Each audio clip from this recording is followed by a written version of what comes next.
বন্দে মাতরম। সুজলাং সুফলাং মলয়জ শীতলাং শস্য শ্যামলাং মাতরম। শুভ্র জ্যোৎস্না পুলকিত যামিনী ফুল্ল কুসুমিত দ্রুমদল শোভিনী সুহাসিনী সুমধুর ভাসিনী সুখদাং বরদাং মাতরম। নমস্কার, আমি Suman from stories with Suman and company. এক্ষুনি এক্ষুনি যে মন্ত্রটা উচ্চারণ করলাম, হ্যাঁ মন্ত্র, না এটি কোনো কবিতা, না এটি কোনো গান, এটি একটি মন্ত্র। পরাধীন ভারতের পরাধীনতার জ্বালা থেকে বেরিয়ে আসার এক মন্ত্র। তাই আজকে সেই বিশেষ মানুষটির জন্মবার্ষিকীতে স্টোরিজ উইথ সুমন অ্যান্ড কোম্পানির একটি বিশেষ নিবেদন, তার প্রতি একটি শ্রদ্ধার্ঘ্য। হ্যাঁ, তিনি নান আদার দেন ঋষি বঙ্কিমচন্দ্র চট্টোপাধ্যায়। আপনারা প্লিজ এপিসোডটি শুনবেন। যদি আপনাদের ভালো লাগে তাহলে আমাদেরকে লাইক, সাবস্ক্রাইব এবং শেয়ার করবেন। তাহলে শুরু করা যাক। 26শে জুন 1838 সালে বঙ্কিমচন্দ্র চট্টোপাধ্যায়ের জন্ম হয় উত্তর 24 পরগনার নৈহাটি শহরের নিকটস্থ কাঁঠালপাড়া গ্রামে। তিনি ছিলেন তার পিতা যাদবচন্দ্র চট্টোপাধ্যায়ের তৃতীয় পুত্র এবং তার মায়ের নাম ছিল দুর্গা সুন্দরী দেবী। বঙ্কিমচন্দ্রের জন্মকালেই তার পিতা যাদবচন্দ্র চট্টোপাধ্যায়ের বদলি হয় ডেপুটি কালেক্টর পদে এবং তিনি বদলি হন মেদিনীপুর শহরে। জীবনের প্রথম 5টা বছর তিনি কাঁঠালপাড়া গ্রামেই অতিবাহিত করেছিলেন, কিন্তু 5 বছর পর তিনি চলে আসেন মেদিনীপুর শহরে এবং সেখানেই তার স্কুল শিক্ষা হয়। বঙ্কিমচন্দ্র ছোটবেলা থেকেই তার অসামান্য মেধার পরিচয় দিয়েছিলেন যখন তাকে গৃহশিক্ষকের কাছে বাড়িতেই পড়ানো হতো সেই সময় থেকেই। তারপরে যখন তিনি মেদিনীপুর শহরে গেলেন তখন একটি ইংরেজি শিক্ষালয়ে তিনি প্রথমে শিক্ষা গ্রহণ করেন এবং তারপরে সেখানকার শিক্ষক টিড সাহেবের সহায়তায় তিনি ইংরেজি মাধ্যম স্কুলে ভর্তি হন এবং সেখানেও তার অসামান্য মেধা দেখে তাকে টিড সাহেব ডাবল প্রমোশন দিতে চেয়েছিলেন, কিন্তু যাদবচন্দ্র চট্টোপাধ্যায় তাকে ডাবল প্রমোশন অ্যালাউ করেননি। সেই জন্য তিনি ডাবল প্রমোশন দিতে বিরত থাকেন। এরপরে আবার তার 5 বছর পর তিনি কাঁঠালপাড়া গ্রামে বঙ্কিমচন্দ্রকে নিয়ে চলে আসেন। ছোট্ট বঙ্কিমচন্দ্রের একটা মেধার পরিচয় দিতে হলে এটা বলতে হয় তার কনিষ্ঠ ভ্রাতা, তার কনিষ্ঠ ভ্রাতা যার নাম ছিল পূর্ণচন্দ্র চট্টোপাধ্যায়, তিনি লিখেছিলেন এক জায়গায় যে বঙ্কিমচন্দ্র, সেই ছোট্ট বঙ্কিমচন্দ্র নাকি একদিনে বাংলা বর্ণমালা পুরোটাই শিখে ফেলেছিলেন। তারপর 1849 সালে যখন বঙ্কিমচন্দ্র পুনরায় কাঁঠালপাড়া গ্রামে ফিরে এলেন তখন তিনি কাঁঠালপাড়ার একজন বিখ্যাত পণ্ডিত শ্রীরাম ন্যায়বাগীশের কাছে বাংলা এবং সংস্কৃতের পাঠ নেন। বঙ্কিমচন্দ্র ছোটবেলা থেকে খুব ভালো আবৃত্তিকারও ছিলেন। সংবাদ প্রভাকর এবং সংবাদ সাধুরঞ্জনে সেই সময়ে যে কবিতাগুলো প্রকাশিত হতো সেই কবিতা তিনি সহজেই কণ্ঠস্থ করে ফেলতেন এবং আবৃত্তিও করতেন। এছাড়াও ভারতচন্দ্র রায়গুণাকর বিরচিত বিদ্যাসুন্দর কাব্য থেকে তিনি বিদ্যার রূপবর্ণন এবং জয়দেব প্রণীত গীত গোবিন্দম কাব্য থেকে ধীর সমীরে যমুনা তীরে কবিতা দুটি তিনি প্রায় আবৃত্তি করতেন। এরপর একটি বিশেষ ব্যাপার, সেখানকারই এক পণ্ডিত হলধর তর্কচূড়ামণির কাছে তিনি প্রায় মহাভারত শ্রবণ করতেন এবং মহাভারতে তিনি বিশেষ মনোযোগীও হয়ে উঠেছিলেন এবং সেই পণ্ডিত মশাই তাকে বলেছিলেন যে শ্রীকৃষ্ণ আদর্শ পুরুষ ও আদর্শ চরিত্র এবং তার লেখনীতে পরবর্তীকালে এই শ্রীকৃষ্ণ বন্দনার কথা কিন্তু দেখতে পাওয়া যায়। এর কিছু সময় পরেই তিনি 1849 সালেই হুগলি কলেজে এবং এখনকার নাম হুগলি মহসিন কলেজে ভর্তি হন এবং সেখানে তিনি 7 বছর পড়াশোনা করেন এবং সেখানে তিনি দারুণ মেধার পরিচয় দেন। 1853 সালে তিনি জুনিয়র স্কলারশিপ পরীক্ষায় প্রথম স্থান অধিকার করে মাসিক 8 টাকা বৃত্তি লাভ করেন। মনে করে দেখুন, 1856 সাল, 8 টাকা তিনি বৃত্তি লাভ করেছিলেন। এরপরে তিনি ঈশ্বরচন্দ্র গুপ্তের সংবাদ প্রভাকর এবং সংবাদ সাধুরঞ্জনে গদ্য পদ্য রচনা শুরু করেন। পরবর্তীকালে তার বহু রচনা এই দুটি কাগজে প্রকাশিত হয়। হুগলি কলেজে তিনি 1856 সালে সিনিয়র বৃত্তি পরীক্ষায় সব বিষয়েই বিশেষ কৃতিত্ব প্রদর্শন করেন এবং 20 টাকা 2 বছরের জন্য বৃত্তি লাভ করেন।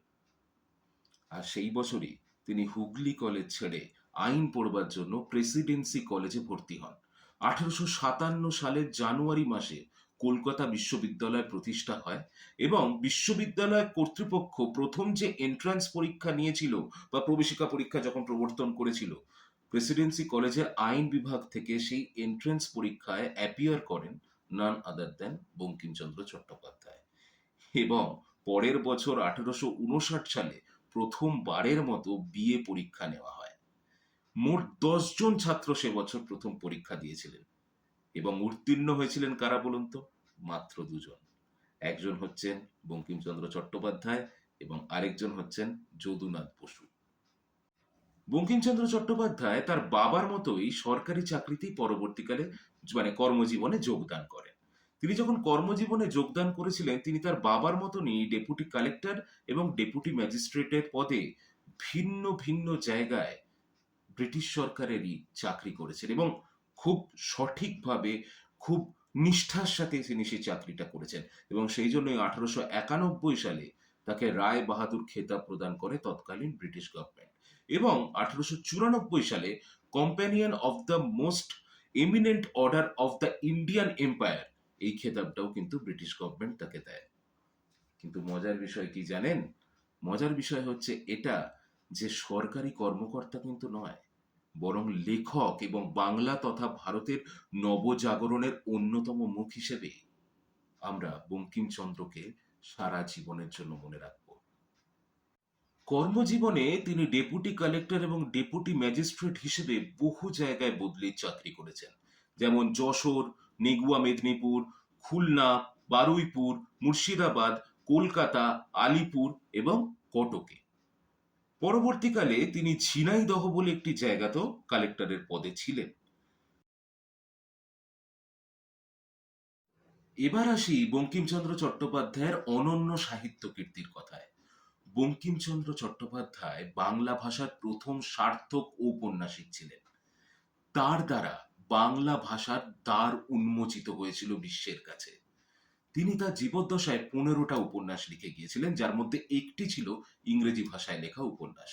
তার প্রথম সার্থক উপন্যাসের নাম দুর্গেশ নন্দিনী এবং এই দুর্গেশ নন্দিনীর মাধ্যমেই নব বাংলার বাংলা ভাষার দ্বার উন্মোচিত হয়েছিল। বঙ্কিমচন্দ্রের উপন্যাসের মূল পটভূমিকাই ছিল হচ্ছে ঊনবিংশ শতাব্দী। ঊনবিংশ শতাব্দীর বেসিক্যালি ঊনবিংশ শতাব্দীর প্রথম দিকটা। এই ঊনবিংশ শতাব্দীর লেখার মধ্যে তার লেখনীর মধ্যে ঊনবিংশ শতাব্দীর যে যে জিনিসগুলো উঠে আসে সেটা হচ্ছে প্রাচ্য এবং পাশ্চাত্য ভাবধারার বিভেদ। এছাড়া উঠে আসে যে সেই সময় হিন্দু ধর্মের গোঁড়ামি এবং হিন্দু ধর্মের পুনরুত্থান, এই দুইয়ের কথাই কিন্তু তিনি তার বিভিন্ন গল্পে লিখে গেছেন, বিভিন্ন উপন্যাসে লিখে গেছেন। এছাড়াও প্রথা ও সংস্কার আন্দোলন, এছাড়াও প্রগতিশীল ভাবধারার সেই সময়ে প্রগতিশীল ভাবধারার অভাব, সমাজতান্ত্রিক ভাবধারার প্রাধান্য, এগুলো প্রত্যেকটাই ঊনবিংশ শতাব্দীর প্রথমের দিকের ঘটনা এবং সেই সময়ের আর্থসামাজিক পটভূমিকার ওপরেই তিনি তার উপন্যাসগুলো মেনলি রচনা করেছিলেন। এই পটভূমিকায় বঙ্কিমচন্দ্রের উপন্যাস রচনার কিন্তু প্রেক্ষাপট এবং তার রচনা শৈলীকে বঙ্কিম শৈলী বা বঙ্কিম রীতি বলে আমরা জানি।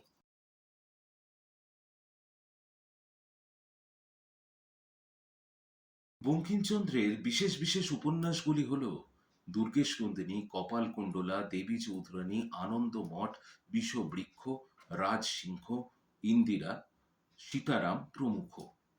এছাড়াও তিনি যে ইংরেজি ভাষায় উপন্যাসটি লিখেছিলেন, দ্যাট ওয়াজ রাজমোহনস ওয়াইফ।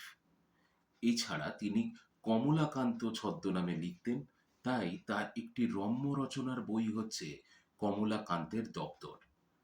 এছাড়াও তিনি কৃষ্ণের প্রতি অবসেসিভ ছিলেন, যেটা আমরা আগেই আলোচনা করেছি, তাই তার আরেকটি প্রাবন্ধিক গ্রন্থ হল কৃষ্ণ চরিত্র এবং লোক রহস্য। এছাড়াও শ্রীমদ্ ভগবত গীতার কৃষ্ণের শ্লোককে তিনি বাংলা ভাষায় পুনরুজ্জীবিত করেছিলেন। এটিও তার একটি বিশেষ বিশেষ কাজ।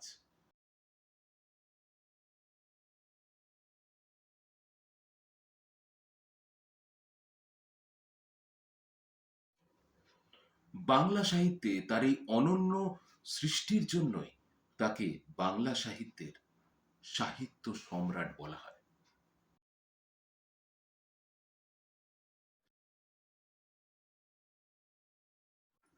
এবারে আসি সেই বিশেষ ঘটনাটিতে।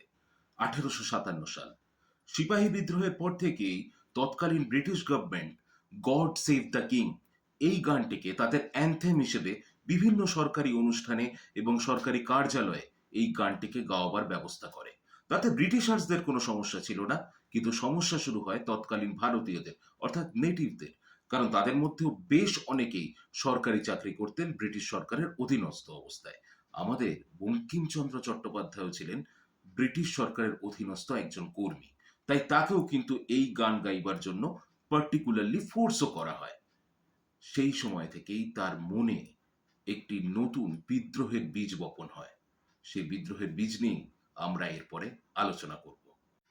1870, 1870 থেকে 1876-এর মধ্যেই বঙ্কিমচন্দ্র চট্টোপাধ্যায় রচনা করেছিলেন সেই বিখ্যাত কবিতা বন্দে মাতরম। এবং সেই কবিতা তিনি রচনা করেছিলেন ব্রিটিশদের বিরুদ্ধে বিরুদ্ধচারণের জন্যই। তিনি তখন চুঁচুড়ার গঙ্গার ধারে অবস্থিত আড্ড বাড়িতে বসে প্রথম লেখেন এই বন্দে মাতরম কবিতাটি। এটি সংস্কৃত ভাষায় মূলত লেখা হয়েছিল এবং তার সাথে তার বাংলা তর্জমাও ছিল। পরে 1882 সালে তিনি যখন আনন্দমঠ উপন্যাসটি রচনা করেন, এবং সেটা সন্ন্যাসী রেবেলিয়নের ওপরে রচিত ছিল আনন্দমঠ উপন্যাসটি, সেই আনন্দমঠ উপন্যাসটিতে তিনি এই বন্দে মাতরম কবিতাটি ইনকর্পোরেট করেন।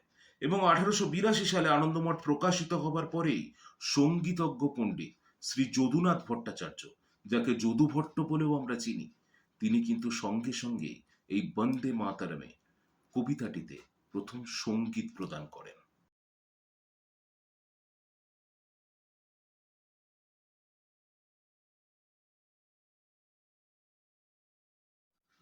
1882 সালে আনন্দমঠ প্রকাশিত হবার পরেই আস্তে আস্তে বাংলার আকাশে ব্রিটিশ বিরোধিতার মেঘ ঘন ঘোর হয়ে ওঠে।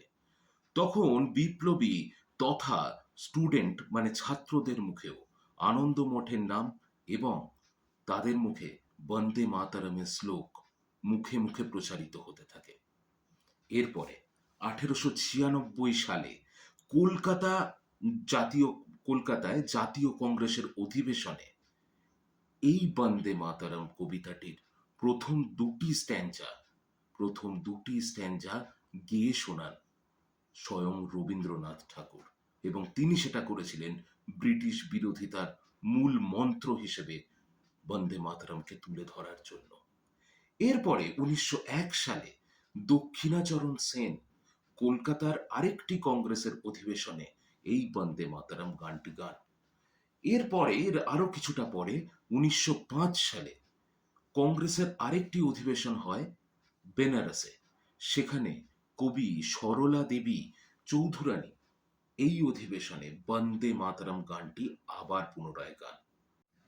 1905 সালে স্বদেশী আন্দোলন তথা বঙ্গভঙ্গের সময় ব্রিটিশ সরকার আনন্দমঠ এবং বন্দে মাতরম শ্লোককে ব্যান করে। কিন্তু তৎকালীন সমাজেও যেটা ছিল যে কোনো কিছু ব্যান করলে তার পপুলারিটি আরো বৃদ্ধি পেত, এবং বন্দে মাতরমের ক্ষেত্রেও তাই হলো। বন্দে মাতরম ব্যান করার পর সারা বাংলার বিপ্লবী ছাত্র যুব সমাজের মুখে মুখে বন্দে মাতরম শ্লোক ধ্বনিত হতে লাগলো। বাংলার বিপ্লবী তথা আরেকজন বিখ্যাত মনীষী ঋষি অরবিন্দ বন্দে মাতরমকে ন্যাশনাল সং অফ বেঙ্গল বলে অভিহিত করেন সেই সময়। লালা লাজপত রায় সেই সময় একটি পত্রিকা প্রকাশ করেছিলেন লাহোর থেকে, যার নাম ছিল বন্দে মাতরম। এছাড়াও চলচ্চিত্র নির্মাতা হীরালাল সেন তিনি তার অ্যান্টি পার্টিশনের এগেনস্টে যে সিনেমাটি, মানে প্রথম স্বদেশী সিনেমাটি বানিয়েছিলেন, সেই সিনেমার শেষে গাওয়া হয়েছিল বন্দে মাতরম। এছাড়াও 1906 সালে 20 মে বরিশালে হিন্দু মুসলিম নির্বিশেষে একটি মিছিল করেন, যখন তাদের প্রত্যেকের হাতে ছিল বন্দে মাতরম নামাঙ্কিত পতাকা। এরপরে আরেকটি বিশেষ ঘটনা ঘটে 1907 সালের জার্মানি স্টুটগার্টে। সেখানে মাদাম বিকাজি কামা তিনি তৈরি করেন বন্দে মাতরম লেখা প্রথম তিরঙ্গা পতাকা।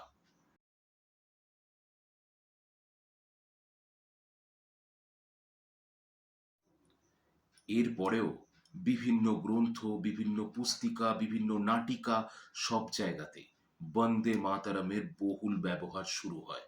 1929 সালে ক্রান্তি গীতাঞ্জলি বলে একটি বই পাবলিশ হয়।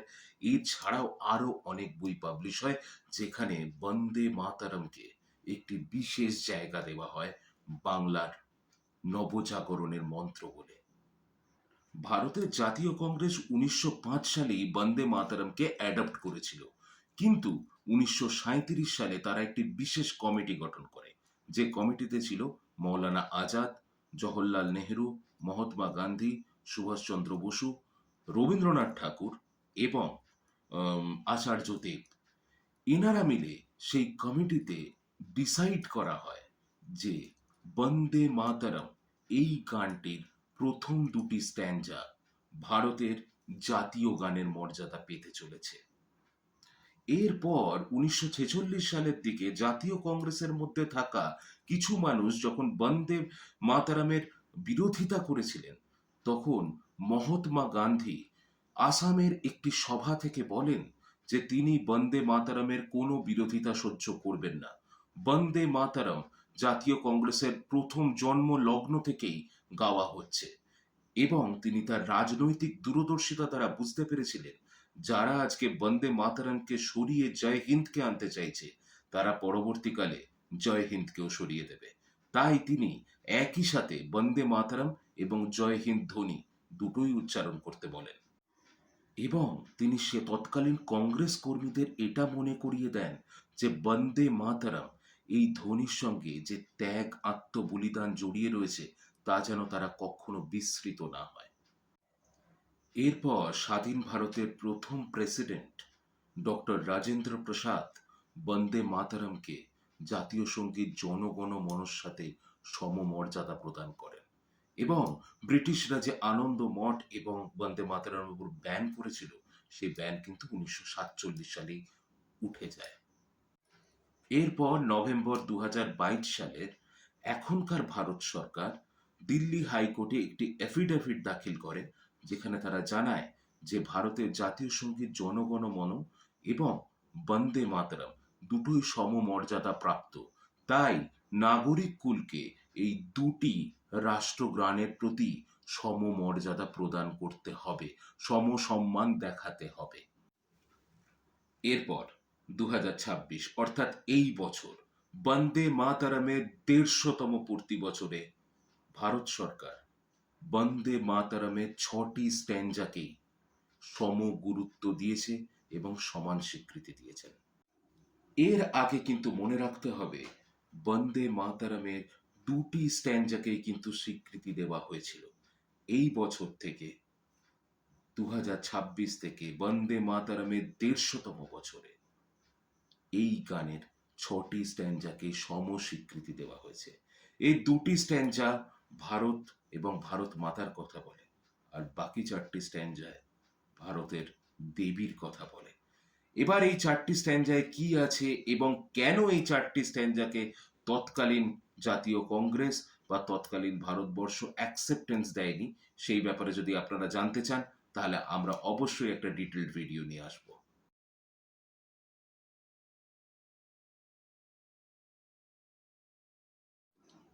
এবারে আবার বঙ্কিমচন্দ্রেই ফিরে আসি। বঙ্কিমচন্দ্রের অমর সৃষ্টি বন্দে মাতরম কিভাবে বাংলার তৎকালীন নবজাগরণের প্রতীক হয়ে উঠেছিল, সেটা তো আপনারা শুনলেনই। এবারে আসি বঙ্কিমচন্দ্রের শেষ জীবনের কথায়। 1882 সালে আনন্দমঠ উপন্যাস লিখেছেন। তারপরে 1891 সালে তিনি নিজের চাকরি থেকে রিটায়ার করেন। শেষ জীবনে তার শরীর খুব একটা ভালো ছিল না, হাঁপানিতে কষ্ট পেতেন এবং তার বহুমূত্র রোগও ধরেছিল। তিনি মাত্র ৫৫ বয়সে ১৮৯৪ সালের মার্চ মাসে তিনি মৃত্যুবরণ করেন।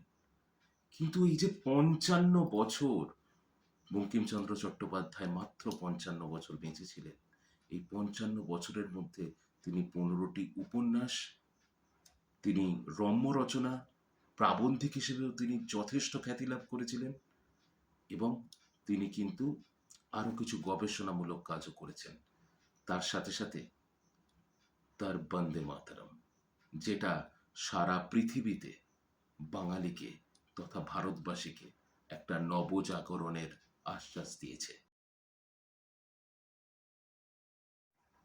দেখুন, বঙ্কিমচন্দ্রের লেখনীর মধ্যে প্রাচ্য পাশ্চাত্যের বিভেদ যেমন দেখা গেছে, তৎকালীন সমাজের কঙ্কালসার রূপও কিন্তু দেখা গেছে।